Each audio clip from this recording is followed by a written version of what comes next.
situation was one in which all voluntary thought was swallowed up and lost. I was hurried away by fury. Revenge alone endowed me with strength and composure. It modeled my feelings and allowed me to be calculating and calm, at periods when otherwise delirium or death would have been my portion. My first resolution was to quit Geneva forever, my country, which, when I was happy and beloved, was dear to me, now in my adversity became hateful. I provided myself with a sum of money, together with a few jewels which had belonged to my mother, and departed. And now my wanderings began, which are to cease but with life. I have traversed a vast portion of the earth, and have endured all the hardships which travelers in deserts and barbarous countries are wont to meet. How I have lived I hardly know. Many times have I stretched my failing limbs upon the sandy plain, and prayed for death. But revenge kept me alive. I dared not die and leave my adversary in being. When I quitted Geneva, my first labor was to gain some clue by which I might trace the steps of my fiendish enemy. But my plan was unsettled, and I wandered many hours around the confines of the town, uncertain what path I should pursue. As night approached, I found myself at the entrance of the cemetery where William, Elizabeth, and my father reposed. I entered it, and approached the tomb which marked their graves. Everything was silent, except the leaves of the trees, which were gently agitated by the wind. The night was nearly dark, and the scene would have been solemn and affecting, even to an uninterested observer.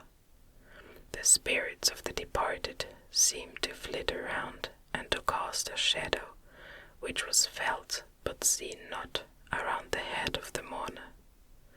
The deep grief which this scene had at first excited quickly gave way to rage and despair. They were dead, and I lived. Their murderer also lived, and to destroy him I must drag out my weary existence. I knelt on the grass and kissed the earth, and with quivering lips exclaimed, "By the sacred earth on which I kneel, by the shades that wander near me, by the deep and eternal grief that I feel, I swear, and by thee, O night, and by the spirits that preside over thee, I swear to pursue the demon who caused this misery until he or I shall perish in mortal conflict. For this purpose I will preserve my life. To execute this dear revenge will I again behold the sun, and tread the green herbage of earth, which otherwise should vanish from my eyes forever. And I call on you, spirits of the dead, and on you, wandering ministers of vengeance, to aid and conduct me in my work. Let the cursed and hellish monster drink deep of agony. Let him feel the despair that now torments me." I had begun my adjuration with solemnity, and an awe which almost assured me that the shades of my murdered friends heard and approved my devotion. But the furies possessed me as I concluded, and rage choked my utterance. I was answered through the stillness of night by a loud and fiendish laugh. It rung on my ears loud and heavily. The mountains re-echoed it, and I felt as if all hell surrounded me with mockery and laughter. Surely in that moment I should have been possessed by frenzy, and have destroyed my miserable existence. that my vow was heard, and that I was reserved for vengeance, the laughter died away, when a well-known and abhorred voice, apparently close to my ear, addressed me in an audible whisper. "I am satisfied, miserable wretch. You have determined to live, and I am satisfied." I darted towards the spot from which the sound proceeded, but the devil eluded my grasp. Suddenly the broad disk of the moon arose and shone full upon his ghastly and distorted shape, as he fled with more than mortal speed. I pursued him, and for many months this has been my task. Guided by a slight clue, I followed the windings of the Rhone, but vainly. The blue Mediterranean appeared, and by a strange chance I saw the fiend enter by night, and hide himself in a vessel bound for the Black Sea. I took my passage in the same ship, but he escaped, I know not how. Amidst the wilds of Tartary and Russia, although he still evaded me, I have ever followed in his track. Sometimes the peasants, scared by his horrid apparition, informed me of his path. Sometimes he himself, who feared that if I lost all trace I should despair and die, often left some mark to guide me. The snows descended on my head, and I saw the print of his huge step on the white plain. To you first entering on life, to whom care is new and agony unknown, who can you understand what I have felt and still feel? Cold, want, and fatigue were the least pains which I was destined to endure. I was cursed by some devil, and carried about with me my eternal hell. Yet still a spirit of good followed and directed my steps, and, when I most murmured, would suddenly extricate me from seemingly insurmountable difficulties. Sometimes when nature, overcome by hunger, sunk under the exhaustion, a repast was prepared for me in the desert that restored and inspirited me. The fare was indeed coarse, such as the peasants of the country ate, but I may not doubt that it was set there by the spirits that I had invoked to aid me. Often when all was dry, the heavens cloudless, and I was parched by thirst, a slight cloud would bedim the sky, shed the few drops that revived me, and vanish. I followed, when I could, the courses of the rivers, but the demon generally avoided these, as it was here that the population of the country chiefly collected. In other places human beings were seldom seen, and I generally subsisted on the wild animals that crossed my path. I had money with me and gained the friendship of the villagers by distributing it, or bringing with me some food that I had killed, which, after taking a small part, I always presented to those who had provided me with fire and utensils for cooking. My life, as it passed thus, was indeed hateful to me, and it was during sleep alone that I could taste joy. O blessed sleep, often when most miserable, I sank to repose, and my dreams lulled me even to rapture. The spirits that guarded me had provided these moments, or rather hours, of happiness, that I might retain strength to fulfill my pilgrimage. Deprived of this respite, I should have sunk under my hardships. During the day I was sustained and inspirited by the hope of night, for in sleep I saw my friends, my wife, and my beloved country. Again I saw the benevolent countenance of my father, heard the silver tones of my Elizabeth's voice, and beheld Clerval enjoying health and youth. Often, when wearied by a toilsome march, I persuaded myself that I was dreaming until night should come, and that I should then enjoy reality in the arms of my dearest friends. What agonizing fondness did I feel for them! How did I cling to their dear forms, as sometimes they haunted even my waking hours, and persuade myself that they still lived. At such moments, vengeance that burned within me died in my heart, and I pursued my path towards the destruction of the demon, more as a task enjoyed by heaven, as the mechanical impulse of some power of which I was unconscious, than as the ardent desire of my soul. What his feelings were whom I pursued, I cannot know. Sometimes indeed he left marks in writing on the barks of the trees, or cut in stone, that guided me, and instigated my fury. My reign is not yet over. These words were legible in one of these inscriptions. You live, and my power is complete. Follow me, I seek the everlasting ices of the north, where you will feel the misery of cold and frost, to which I am impassive. You will find near this place, if you follow not too tardily, a dead hare. Eat and be refreshed. Come on, my enemy. We have yet to wrestle for our lives, but many hard and miserable hours must you endure until that period shall arrive. Scoffing devil, again do I vow vengeance. Again do I devote thee, miserable fiend, to torture and death. Never will I omit my search until he or I perish, and then with what ecstasy shall I join my Elizabeth, and those who even now prepare for me the reward of my tedious toil and horrible pilgrimage.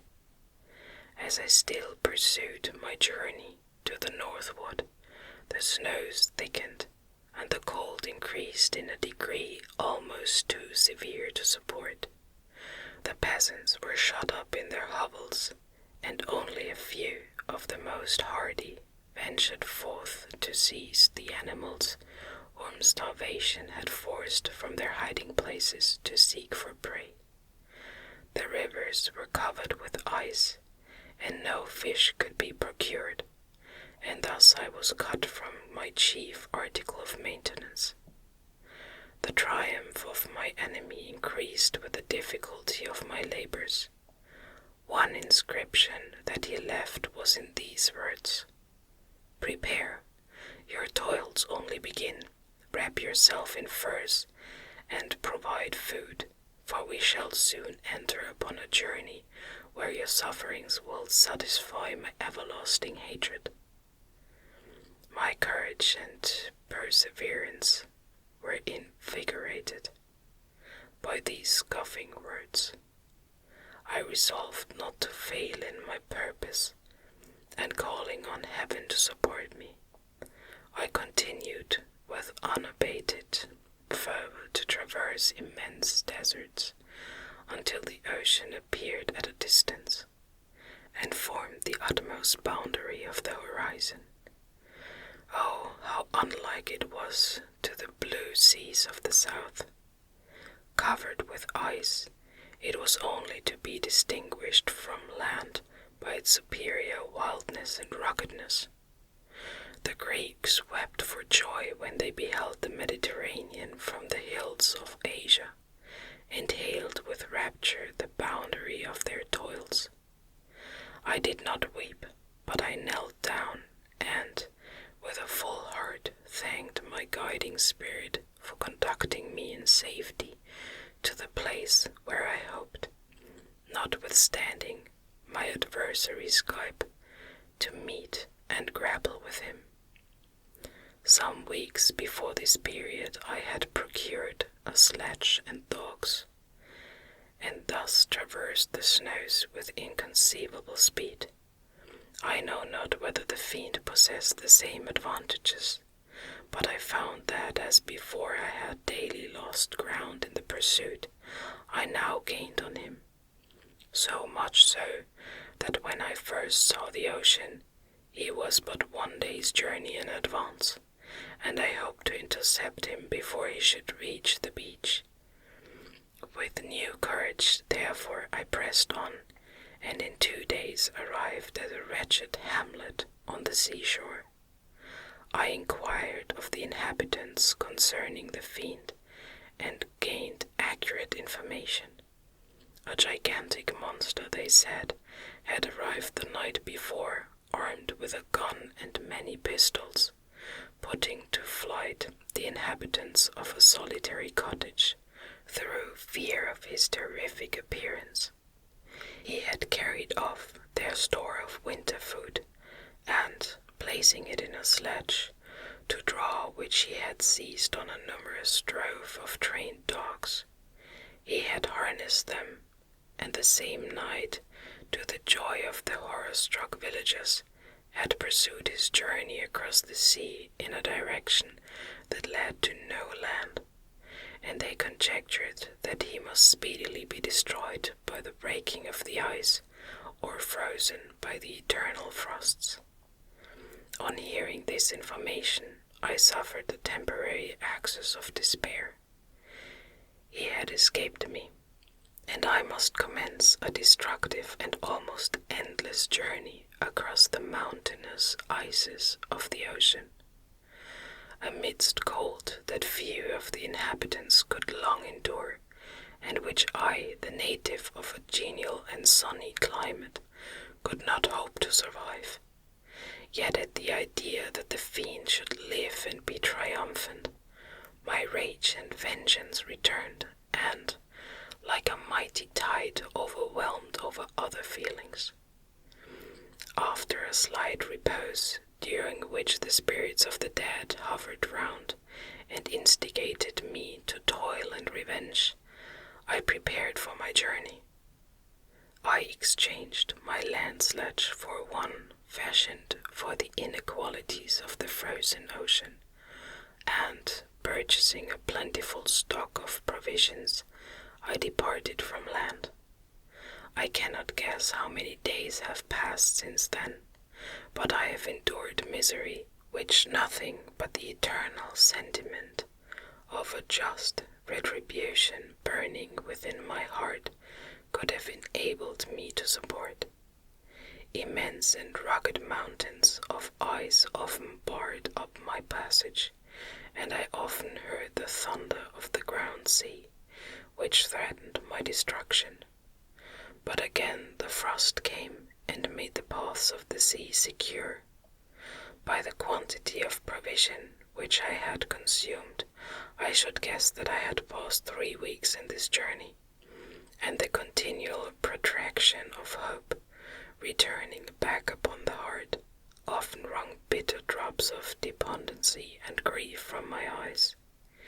Despair had indeed almost secured her prey, and I should soon have sunk beneath this misery, when once after the poor animals that carried me had with incredible toil gained the summit of a sloping ice mountain, and one sinking under his fatigue died, I viewed the expanse before me with anguish, when suddenly my eye caught a dark speck upon the dusky plain. I strained my sight to discover what it could be, and uttered a wild cry of ecstasy when I distinguished a sledge, and the distorted proportions of a well-known form within. Oh, with what burning gush did hope revisit my heart! Warm tears filled my eyes, which I hastily wiped away, that they might not intercept the view I had of the demon. But still my sight was dimmed by the burning drops, until, giving way to the emotions that oppressed me, I wept aloud. But this was not the time for delay. I disencumbered the dogs of their dead companion, gave them a plentiful portion of food, and, after an hour's rest, which was absolutely necessary, and yet, which was bitterly irksome to me, I continued my route. The sledge was still visible, nor did I again lose sight of it, except at the moments when for a short time some ice rock concealed it with its intervening cracks. I indeed perceptibly gained on it, and when after nearly 2 days' journey I beheld my enemy at no more than a mile distant, my heart bounded within me. But now, when I appeared almost within grasp of my enemy, my hopes were suddenly extinguished, and I lost all trace of him more utterly than I had ever done before. A ground sea was heard. The thunder of its progress, as the waters rolled and swelled beneath me, became every moment more ominous and terrific. I pressed on, but in vain. The wind arose, the sea roared, and as with the mighty shock of an earthquake, it split and cracked with a tremendous and overwhelming sound. The work was soon finished. In a few minutes a tumultuous sea rolled between me and my enemy, and I was left drifting on a scattered piece of ice that was continually lessening, and thus preparing for me a hideous death. In this manner many appalling hours passed. Several of my dogs died, and I myself was about to sink under the accumulation of distress, when I saw your vessel riding at anchor, and holding forth to me hopes of succor and life. I had no conception that vessels ever came so far north, and was astounded at the sight. I quickly destroyed part of my sledge to construct oars, and by these means was enabled, with infinite fatigue, to move my ice raft in the direction of your ship. I had determined, if you were going southward, still to trust myself to the mercy of the seas, rather than abandon my purpose. I hoped to induce you to grant me a boat with which I could still pursue my enemy, but your direction was northward. You took me on board when my vigor was exhausted, and I should soon have sunk under my multiplied hardships into a death which I still dread, for my task is unfulfilled. Oh, when will my guiding spirit in conducting me to the demon allow me the rest I so much desire, or must I die and he yet live? If I do, swear to me, Walton, that he shall not escape, that you will seek him and satisfy my vengeance in his death. Yet do I dare ask you to undertake my pilgrimage, to endure the hardships that I have undergone? No, I am not so selfish. Yet, when I am dead, if he should appear, if the ministers of vengeance should conduct him to you, swear that he shall not live. Swear that he shall not triumph over my accumulated woes, and live to make another such a wretch as I am. He is eloquent and persuasive, and once his words had even power over my heart. But trust him not. His soul is as hellish as his form, full of treachery and fiend-like malice. Hear him not. Call on the manes of William, Justine, Clerval, Elizabeth, my father, and of the wretched Victor, and thrust your sword into his heart. I will hover near and direct the steel aright. Walton, in continuation. August 26th. You have read this strange and terrific story, Margaret, and do you not feel your blood congealed with horror, like that which even now curdles mine? Sometimes, seized with sudden agony, he could not continue his tale. At others, his voice broken, yet piercing, uttered with difficulty the words so replete with agony. His fine and lovely eyes were now lighted up with indignation, now subdued to downcast sorrow, and quenched in infinite wretchedness. Sometimes he commanded his countenance and tones, and related the most horrible incidents with a tranquil voice, suppressing every mark of agitation. Then, like a volcano bursting forth, his face would suddenly change to an expression of the wildest rage, as he shrieked out imprecations on his persecutor. His tale is connected, and told with an appearance of the simplest truth, yet I own to you that the letters of Felix and Safie, which he showed me, and the apparition of the monster seen from our ship, brought to me a greater conviction of the truth of his narrative than his asseverations, however earnest and connected. Such a monster has then really existence. I cannot doubt it, yet I am lost in surprise and admiration. Sometimes I endeavored to gain from Frankenstein the particulars of his creature's formation, but on this point he was impenetrable. "Are you mad, my friend?" said he, "or whither does your senseless curiosity lead you? Would you also create for yourself and the world a demoniacal enemy? Or to what do your questions tend? Peace, peace, learn my miseries, and do not seek to increase your own." Frankenstein discovered that I made notes concerning his history. He asked to see them, and then himself corrected and augmented them in many places, but principally in giving the life and spirit to the conversations he held with his enemy. "Since you have preserved my narration," said he, "I would not that a mutilated one should go down to posterity." Thus has a week passed away, while I have listened to the strangest tale that ever imagination formed. My thoughts and every feeling of my soul have been drunk up by the interest for my guest, which this tale and his own elevated and gentle manners have created. I wish to soothe him, yet can I counsel one so infinitely miserable, so destitute of every hope of consolation, to live? Oh no, the only joy that he can now know will be when he composes his shattered feelings to peace and death. Yet he enjoys one comfort, the offspring of solitude and delirium.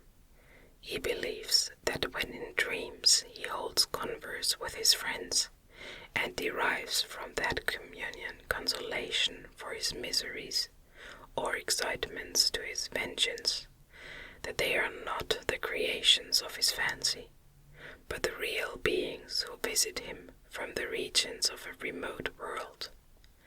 This faith gives a solemnity to his reveres that render them to me almost as imposing and interesting as truth. Our conversations are not always confined to his own history and misfortunes. On every point of general literature, he displays unbounded knowledge and a quick and piercing apprehension. His eloquence is forcible and touching, nor can I hear him when he relates a pathetic incident or endeavors to move the passions of pity or love without tears. What a glorious creature must he have been in the days of his prosperity, when he is thus noble and godlike in ruin. He seems to feel his own worth and the greatness of his fall. "When younger," said he, "I felt as if I were destined for some great enterprise. My feelings are profound, but I possessed a coolness of judgment that fitted me for illustrious achievements. This sentiment of the worth of my nature supported me, when others would have been oppressed. For I deemed it criminal to throw away in useless grief those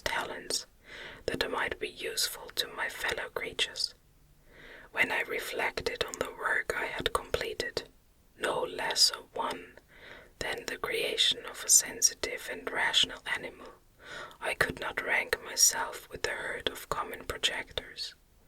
But this feeling which supported me in the commencement of my career now serves only to plunge me lower in the dust.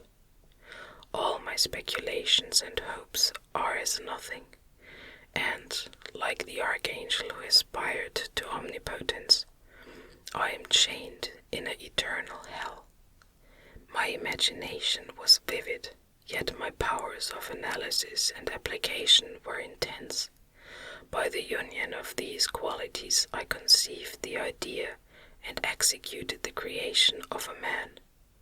Even now I cannot recollect without passion my reveries while the work was incomplete. I trod heaven in my thoughts, now exulting in my powers, now burning with the idea of their effects.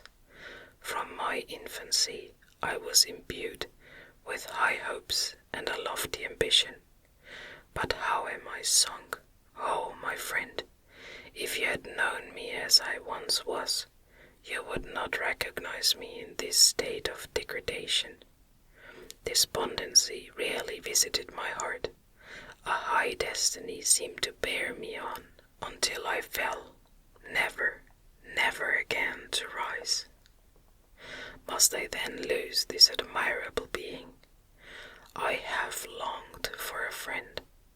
I have sought one who would sympathize with and love me. Behold, on these desert seas I have found such a one, but I fear I have gained him only to know his value and lose him. I would reconcile him to life, but he repulses the idea. I thank you, Walton, he said, for your kind intentions towards so miserable a wretch, but when you speak of new ties and fresh affections, think you that any can replace those who are gone? Can any man be to me as Clerval was, or any woman another Elizabeth? Even where the affections are not strongly moved by any superior excellence, the companions of our childhood always possess a certain power over our minds, which hardly any later friend can obtain.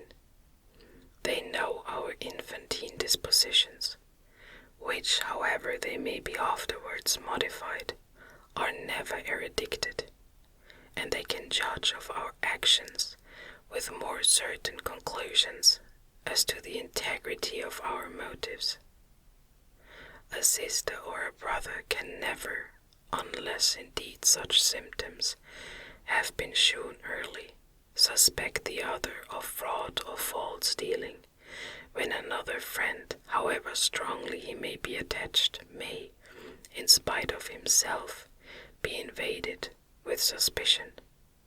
But I enjoyed friends, dear not only through habit and association, but from their own merits. And wherever I am, the soothing voice of my Elizabeth and the conversation of Clerval will be ever whispered in my ear. They are dead, and but one feeling in such a solitude can persuade me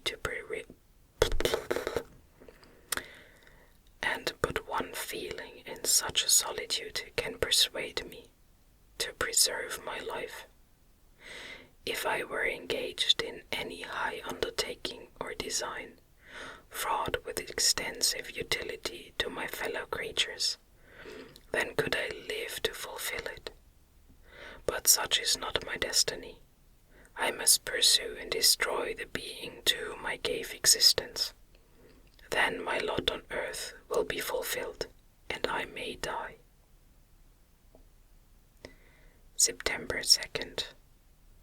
My beloved sister, I write to you encompassed by peril, and ignorant whether I am ever doomed to see again dear England, and the dearer friends that inhabit it.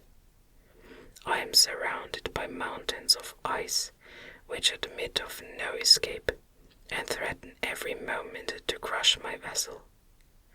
The brave fellows whom I have persuaded to be my companions look towards me for aid, but I have none to bestow. There is something terribly appalling in our situation, yet my courage and hopes do not desert me. We may survive, and if we do not, I will repeat the lessons of my Seneca and die with a good heart. Yet what, Margaret, will be the state of your mind?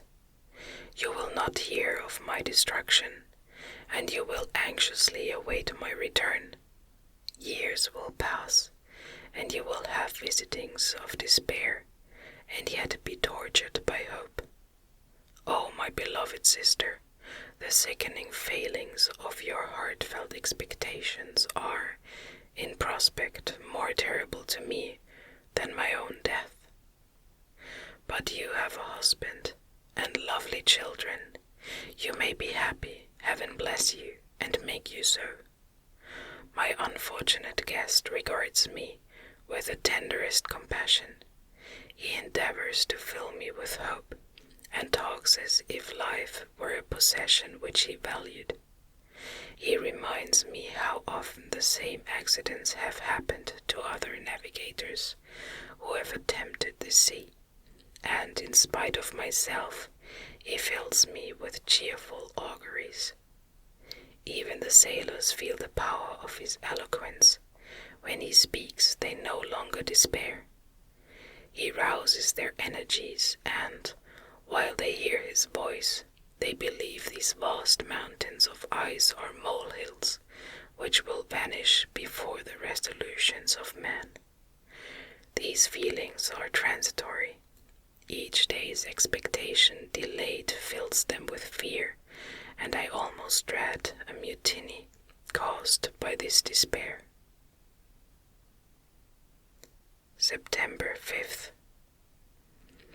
A scene has just passed of such uncommon interest that although it is highly probable that these papers may never reach you, yet I cannot forbear recording it. We are still surrounded by mountains of ice, still in imminent danger of being crushed in their conflict.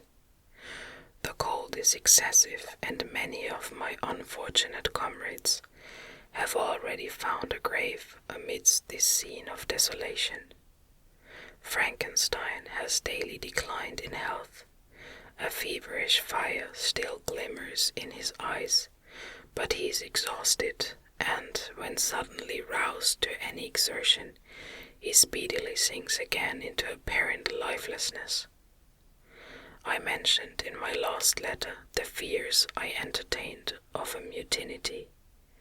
This morning, as I sat watching the wan countenance of my friend, his eyes half closed and his limbs hanging listlessly, I was roused by half a dozen of the sailors who desired admission into the cabin.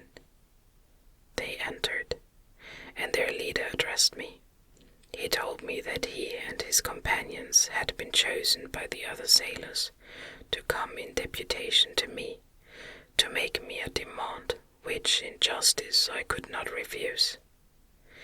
We were immured in ice, and should probably never escape, but they feared that if, as was possible, the ice should dissipate, and a free passage be opened, I should be rash enough to continue my voyage, and lead them into fresh dangers after they might happily have surmounted this. They desired therefore that I should engage with a solemn promise, that if the vessel should be freed, I would instantly direct my course southward. This speech troubled me. I had not despaired, nor had I yet conceived the idea of returning, if set free. Yet could I, in justice, or even in possibility, refuse this demand? I hesitated before I answered, when Frankenstein, who had at first been silent, and indeed appeared hardly to have force enough to attend, now roused himself. His eyes sparkled, and his cheeks flushed with momentary vigor. Turning towards the man, he said, "What do you mean? What do you demand of your captain? Are you then so easily turned from your design? Did you not call this a glorious expedition? And wherefore was it glorious? Not because the way was smooth and placid as a southern sea, but because it was full of dangers and terror, because at every new incident your fortitude was to be called forth, and your courage exhibited, because danger and death surrounded, and these dangers you were to brave and overcome. For this was it a glorious, for this was it an honorable undertaking. You were hereafter to be hailed as the benefactors of your species, your name adored, as belonging to brave men who encountered death for honor and the benefit of mankind. And now, behold, with the first imagination of danger, or, if you will, the first mighty and terrific trial of your courage, you shrink away and are content to be handed down as men who had not strength enough to endure cold and peril. And so, poor souls, they were chilly and returned to their warm firesides. Why, that requires not this preparation. Ye need not have come thus far, and dragged your captain to the shame of a defeat, merely to prove yourselves cowards. Oh, be men, or be more than men. Be steady to your purposes, and firm as a rock. This ice is not made of such stuff as your hearts might be. It is mutable, cannot withstand you, if you say that it shall not. Do not return to your families with the stigma of disgrace marked on your brows. Return as heroes who have fought and conquered, and who know not what it is to turn their backs on the foe. He spoke this with a voice so modulated to the different feelings expressed in his speech, with an eye so full of lofty design and heroism, that can you wonder that these men were moved? They looked at one another and were unable to reply. I spoke. I told them to retire and consider of what has been said, that I would not lean them further north, if they strenuously desired the contrary, but that I hoped that with reflection their courage would return. They retired, and I turned towards my friend, but he was sunk in languor and almost deprived of life. How all this will terminate, I know not, but I had rather die than return shamefully, my purpose unfulfilled. Yet I fear such will be my fate. The man, unsupported by ideas of glory and honor, can never willingly continue to endure their present hardships. September 7th. The die is cast. I have consented to return, if we are not destroyed. Thus are my hopes blasted by cowardice and indecision. I come back ignorant and disappointed. It requires more philosophy than I possess to bear this injustice with patience. September 12th. It is past. I am returning to England. I have lost my hopes of utility and glory. I have lost my friend, but I will endeavor to detail these bitter circumstances to you, my dear sister, and while I am wafted towards England and towards you, I will not despond. September 19th, the ice began to move, and roarings like thunder were heard at a disgrace. September 19th, the ice began to move, and roarings like thunder were heard at a distance, as the island split and cracked in every direction. We were in the most imminent peril, but, as we could only remain passive, my chief attention was occupied by my unfortunate guest, whose illness increased in such a degree that he was entirely confined to his bed. The ice cracked behind us and was driven with force towards the north. A breeze sprung from the west, and on the 11th the passage towards the south became perfectly free. When the sailors saw this, and that their return to the native country was apparently assured, a shout of tumultuous joy broke from them, loud and long continued. Frankenstein, who was dozing, awoke and asked the cause of the tumult. "They shout," I said, "because they will soon return to England." "Do you then really return?" "Alas, yes. I cannot withstand their demands. I cannot lead them unwillingly to danger, and I must return." "Do so, if you will, but I will not.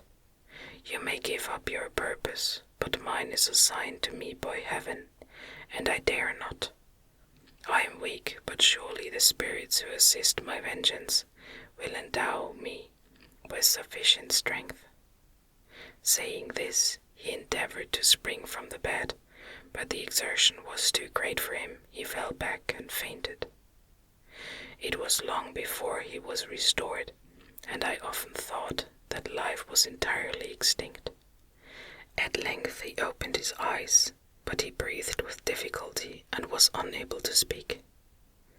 The surgeon gave him a composing draught, and ordered us to leave him undisturbed. In the meantime he told me that my friend had certainly not many hours to live. His sentence was pronounced, and I could only grieve and be patient. I sat by his bed watching him.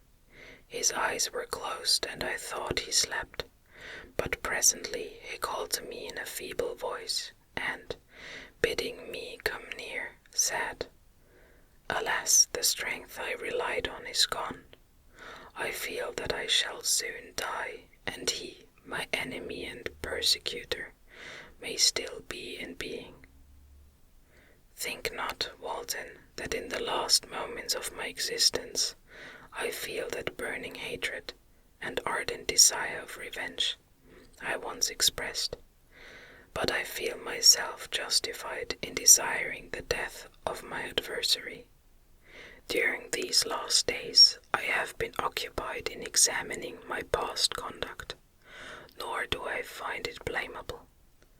In a fit of enthusiastic madness I created a rational creature, and was bound towards him to assure, as far as was in my power, his happiness and well-being. This was my duty, but there was another still paramount to that. My duties towards my fellow creatures had greater claims to my attention, because they included a greater proportion of happiness or misery. Urged by this view, I refused, and I did right in refusing, to create a companion for the first creature. He showed unparalleled malignity and selfishness in evil. He destroyed my friends. He devoted to destruction beings who possessed exquisite sensations, happiness, and wisdom. Nor do I know where this thirst for vengeance may end. Miserable himself that he may render no other wretched, he ought to die. The task of his destruction was mine, but I have failed. When actuated by selfish and vicious motives, I ask you to undertake my unfinished work, and I renew this request now, when I am only induced by reason and virtue. Yet I cannot ask you to renounce your country and friends to fulfill this task, and now that you are returning to England, you will have little chance of meeting with him. But the consideration of these points, and the well-balancing of what you may esteem your duties, I leave to you. My judgment and ideas are already disturbed by the near approach of death. I dare not ask you to do what I think right, for I may still be misled by passion. That he should live to be an instrument of mischief disturbs me.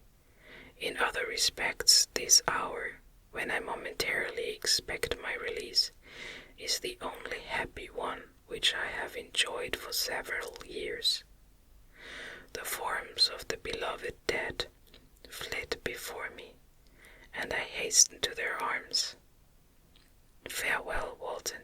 Seek happiness in tranquility, and avoid ambition, even if it be only the apparently innocent one of distinguishing yourself in science and discoveries. Yet why do I say this? I have myself been blasted in these hopes, yet another may succeed. His voice became fainter as he spoke, and at length, exhausted by his effort, he sunk into silence. About half an hour afterwards he attempted again to speak, but was unable. He pressed my hand feebly, and his eyes closed forever, while the irradiation of a gentle smile passed away from his lips. Margaret, what comment can I make on the untimely extinction of this glorious spirit? What can I say that will enable you to understand the depth of my sorrow? All that I should express would be inadequate and feeble. My tears flow, my mind is overshadowed by a cloud of disappointment. But I journey towards England, and I may there find consolation. I am interrupted. What do these sounds portend? It is midnight, the breeze blows fairly, and the watch on deck scarcely stir. Again there is a sound as of a human voice, but hoarser. It comes from the cabin where the remains of Frankenstein still lie. I must arise and examine. Good night, my sister. Great God, what a scene has just taken place! I am yet dizzy with the remembrance of it. I hardly know whether I shall have the power to detail it. Yet the tale which I have recorded would be incomplete without this final and wonderful catastrophe. I entered the cabin, where lay the remains of my ill-fated and admirable friend. Over him hung a form which I cannot find words to describe, gigantic in stature, yet uncouth and distorted in its proportions. As he hung over the coffin, his face was concealed by long locks of ragged hair, but one vast hand was extended, in color and apparent texture like that of a mummy. When he heard the sound of my approach, he ceased to utter exclamations of grief and horror, and sprung towards the window. Never did I behold a vision so horrible as his face, of such loathsome yet appalling hideousness. I shut my eyes involuntarily, and endeavored to recollect what were my duties with regard to his destroyer. I called on him to stay. He paused, looking on me with wonder, and again turning towards the lifeless form of his creator, he seemed to forget my presence, and every feature and gesture seemed instigated by the wildest rage of some uncontrollable passion. "That is also my victim," he exclaimed. "In his murder my crimes are consummated. The miserable series of my being is wound to its close. O Frankenstein, generous and self-devoted being, what does it avail that I now ask thee to pardon me? I, who irretrievably destroyed thee by destroying all thou lovest. Alas, he is cold, he may not answer me." His voice seemed suffocated, and my first impulses, which had suggested to me the duty of obeying the dying request of my friend in destroying his enemy, were now suspended by a mixture of curiosity and compassion. I approached this tremendous being. I dared not again raise my looks upon his face. There was something so scarring and unearthly in his ugliness. I attempted to speak, but the words died away on my lips. The monster continued to utter wild and incoherent self-reproaches. At length I gathered resolution to address him, in the pause of the tempest of his passion. "Your repentance," I said, "is now superfluous. If you had listened to the voice of conscience, and heeded the stings of remorse, before you had urged your diabolical vengeance to this extremity, Frankenstein would yet have lived." "And do you dream?" said the demon. "Do you think that I was then dead to agony and remorse? He continued, pointing to the corpse, he suffered not more in the consummation of the deed. Oh, not the 10,000th portion of the anguish that was mine during the lingering detail of its execution. A frightful selfishness hurried me on, while my heart was poisoned with remorse. Think ye that the groans of Clobel were music to my ears? My heart was fashioned to be susceptible of love and sympathy, and when wrenched by misery to vice and hatred, it did not endure the violence of the change without torture, such as you cannot even imagine. After the murder of Clobel, I returned to Switzerland, heartbroken and overcome. I pitied Frankenstein. My pity amounted to horror. I abhorred myself. But when I discovered that he, the author at once of my existence and of its unspeakable torments, dared to hope for happiness, that while he accumulated wretchedness and despair upon me, he sought his own enjoyment in feelings and passions from the indulgence of which I was forever barred, then impotent envy and bitter indignation filled me with an insatiable thirst for vengeance. I recollected my threat, and resolved that it should be accomplished. I knew that I was preparing for myself a deadly torture, but I was the slave, not the master, of an impulse which I detested, yet could not disobey. Yet when she died, nay, then I was not miserable. I had cast off all feeling, subdued all anguish to riot in the excess of my despair. Evil thenceforth became my good. Urged thus far, I had no voice but to adapt my nature to an element which I had willingly chosen. The completion of my demoniacal design became an insatiable passion, and now it is ended. There is my last victim. I was at first touched by the expressions of his misery, yet when I called to mind what Frankenstein had said of his powers of eloquence and persuasion, and when I again cast my eyes on the lifeless form of my friend, indignation was rekindled within me. "Wretch," I said, "it is well that you come here to whine over the desolation that you have made. You throw a torch into a pile of buildings, and when they are consumed, you sit among the ruins and lament the fall. Hypocritical fiend! If he whom you mourned still lived, still would he be the object. Again would he become the prey of your accursed vengeance. It is not pity that you feel. You lament only because the victim of your malignity is withdrawn from your power." "Oh, it is not thus, interrupted the being. "Yet such must be the impression conveyed to you by what appears to be the purport of my actions. Yet I seek not a fellow feeling in my misery. No sympathy may I ever find. When I first sought it, it was the love of virtue, the feelings of happiness and affection, with which my whole being overflowed, that I wished to be participated.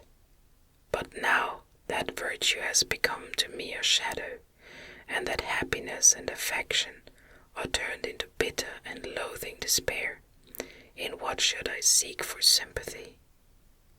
I am content to suffer alone, while my sufferings shall endure, When I die, I am well satisfied that abhorrence and opprobrium should load my memory.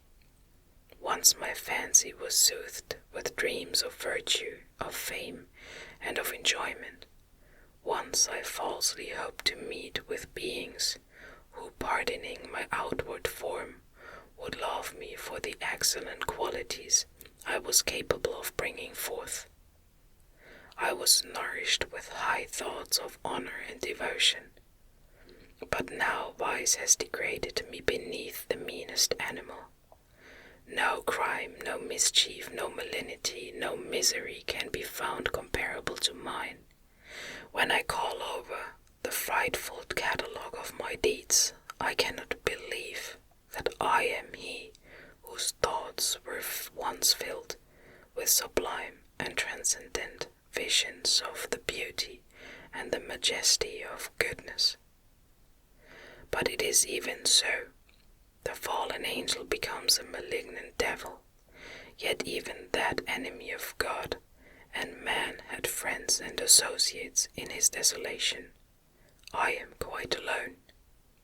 You, who call Frankenstein your friend, seem to have a knowledge of my crimes and his misfortunes. But in the detail which he gave you of them, he could not sum up the hours and months of misery which I endured, wasting in impotent passions, for whilst I destroyed his hopes, I did not satisfy my own desires. They were forever ardent and craving. Still I desire love and fellowship, and I was still spurned. Was there no injustice in this? Am I to be thought the only criminal when all humankind sinned against me?